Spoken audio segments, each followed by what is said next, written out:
नमस्कार, मैं हूं डॉक्टर वाई राखी। कैसे हैं आप लोग? आप सभी का स्वागत अभिनंदन करती हूँ। आज बहुत खास और स्पेशल विषय लेकर आई हूँ जिसका नाम है पितृदोष। पितृदोष एक ऐसी बात है, एक ऐसा शब्द है जिसे सुनकर आप हम सब डर जाते हैं, घबराहट सी होने लगती है, बेचैनी होने लगती है। आखिर ये क्या है पितृदोष? देखिए, संसार में आप हम सब आए हैं तो गीता में लिखा है कि इस देह को छोड़कर जाना ही पड़ेगा। आत्मा की मृत्यु कभी नहीं होती। आत्मा केवल अपना शरीर बदलती है, जैसे आप और हम हर रोज कपड़े बदलते हैं। लेकिन आत्मा जब अपना शरीर बदलती है तो बेहद दुख होता है। अपना जब कोई छोड़कर जाता है बहुत परेशानी होती है। लेकिन क्यों ये अपने जब हमें छोड़कर जाते हैं तो हमें पितृदोष लग जाता है? आखिर क्या है ये पितृदोष? पहले मैं आपको ये बताऊंगी और फिर इसके आसान, सरल, अचूक उपाय बताऊंगी। पितृदोष, देखिए, जब अपना कोई छोड़कर चला जाता है उसकी अच्छे से गति नहीं हो पाती। हमारे संस्कार हैं, अगर हम उन संस्कारों से उनका अंतिम संस्कार नहीं करते, हम कुछ चीजों को फॉलो नहीं करते, या हमारा कोई अपना बेहद दुख में होता है, परेशानी में होता है और वो हमें छोड़कर चला जाता है और हम सही तरीके से, सही नियमों से उसका अंतिम संस्कार जब नहीं करते, इसे पितृदोष कहते हैं। पितृदोष कई वर्षों तक लगा रहता है, पीढ़ी दर पीढ़ी लगा रहता है।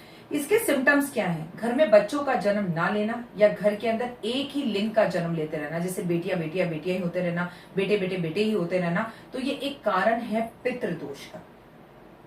पितृदोष का कारण एक और भी है। आपको कोई तरक्की नहीं मिल रही, घर में एक मायूसी सा माहौल रहता है, घर परिवार आगे नहीं बढ़ रहा, घर में किसी की शादी नहीं हो रही, घर में कोई मांगलिक कार्य नहीं हो रहा, इंक्रीमेंट या प्रमोशन नहीं हो रहा, घर में से बीमारी अगर जाने का नाम ही नहीं ले रही, तो कहीं ना कहीं निश्चित रूप से आपको पितृदोष है।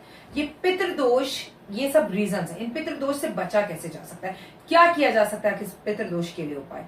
सबसे पहले तो जो संसार से चले गए हैं उनसे आप माफी मांगिए। उनके प्रति, उनके होते हुए आपसे जो भी भूल चूक हुई है, हाथ जोड़िए और क्षमा मांगिए। दूसरी और खास बात यह है कि अपने पितरों की तस्वीर हमेशा घर की दक्षिण दीवार पर लगाइए।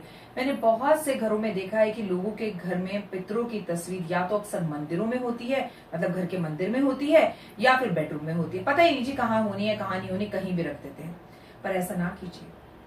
घर के पितरों की तस्वीर हमेशा दक्षिण की दीवार पर हो, और ये मत सोचिए कि वो आपको संसार में छोड़कर जा चुके हैं तो बस एक तस्वीर या शोपीस बनकर घर में रह जाए। उनसे बात करिए। घर में होने वाली घटनाएं, अच्छी बुरी, सब उनसे बताइए। पिताजी, आज आपको पता है आपका पोता बहुत अच्छे नंबर लेकर पास हुआ। पिताजी, आज मेरा इंक्रीमेंट हुआ है। पिताजी, मैं माँ बनने वाली हूँ। तमाम तरह की बातें जो घर में हो रही है, बुरी अच्छी, आज हमारे घर में ये नुकसान होते होते बच गया आपके आशीर्वाद से। तो आप महसूस करेंगे कि आपके पितरों का आशीर्वाद आपके साथ सदैव है, और आप उनके अपने होने का, उनके होने के अंश को भी अपने घर में महसूस करेंगे, और वो भी पॉजिटिव वे में।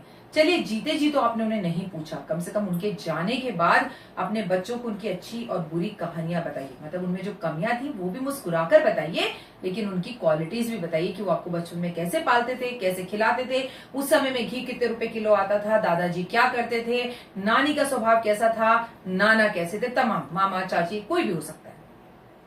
अपने बच्चों से इन बातों को शेयर करने से एक तो परिवार के अंदर एकता बढ़ती है, और टीवी, फेसबुक, ट्विटर, व्हाट्सएप के सिवा भी बच्चों को कुछ और कहानियां सुनने को मिलती है जो अपनों और अपनों से जुड़ी होती हैं, जो बेहद ज्यादा जरूरी है। शायद इसे ही संस्कार कहते हैं। तो आपको पितृदोष से निवारण अगर चाहिए तो अमावस वाले दिन पितरों को याद जरूर कीजिए। समझिए कि हर महीने में एक बार उनका जन्मदिन है। अमावस के अमावस गुलाब के फूलों की माला अर्पण करिए। चलिए, गेंदे के फूलों की ही माला अर्पण कर दीजिए। उसके आगे दिया जलाइए, उनको खीर का भोग लगाइए, उनके नाम की जो चीजें उन्हें बेहद पसंद थी उसका दान कीजिए। ब्राह्मण को घर बुलाकर भोजन कराइए। भागती दौड़ती जिंदगी में अगर इतना टाइम नहीं है तो कम से कम जानवरों को, पशु पक्षियों को उनके नाम पर दाना दे दीजिए। ना जाने उन्हें कौन सा नया जीवन मिला होगा, कौन सा नया शरीर मिला होगा। उनके लिए तो इतना ही बहुत है। वो जहां भी कहीं है, उनकी आत्मा जहां भी कहीं है, अगर वो ये भी देख रही है कि मेरे बच्चे मुझे याद कर रहे हैं, मेरे बच्चे मेरे साथ हैं, तो यकीन मानिए उनके लिए तो ये जीवन, ये मृत्यु सब साकार हो जाता है। जीवन के अंदर वो सब मिल जाता है जो जीते जी भी शायद आपने उन्हें ना दिया हो, एक क्वालिटी टाइम।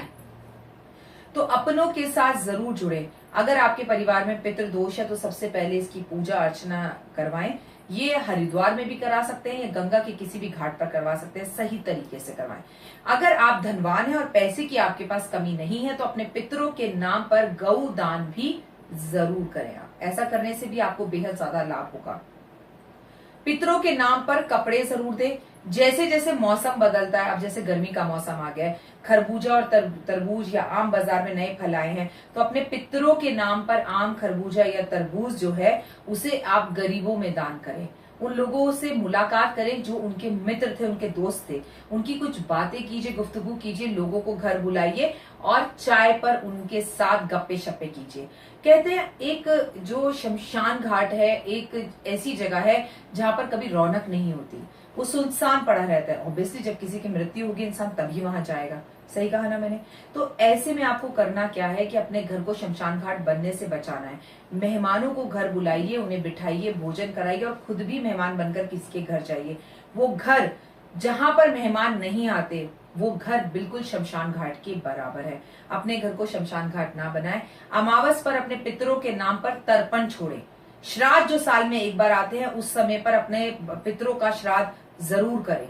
इसके साथ साथ आप अपने घर में मेहमानों को जरूर बुलाएं, खुश रहें, अगरबत्ती, पूजा, हवन जरूर करें। सालों साल हो जाते हैं लोगों के घर में हवन करे हुए, लोगों के घर में पूजा करे हुए, तो आप ये गलतियां ना करें। उम्मीद करती हूँ कि आपको ये छोटी छोटी बातें, ये जानकारियां आपकी जिंदगी बदल सकती है और यकीनन बदल सकती हैं, लेकिन आपको इन पे अमल करना होगा, आपको इन पे बिलीव करना होगा। मैं हूँ डॉक्टर वायरा राखी। फिलहाल आपसे विदा लूंगी, लेकिन एक बात और कहूंगी, अगर आप मुझसे मुलाकात करना चाहते हैं, बात करना चाहते हैं, अपने बारे में कोई जानकारी जानना चाहते हैं, तो प्लीज आप इस वक्त मेरा एक खास कार्यक्रम जो आप देख रहे हैं जरूर देखिए, अपनी राय दीजिए। अच्छी और बुरी दोनों का ही स्वागत है, हर किसी को मैं अच्छी लगूं ये भी जरूरी नहीं है।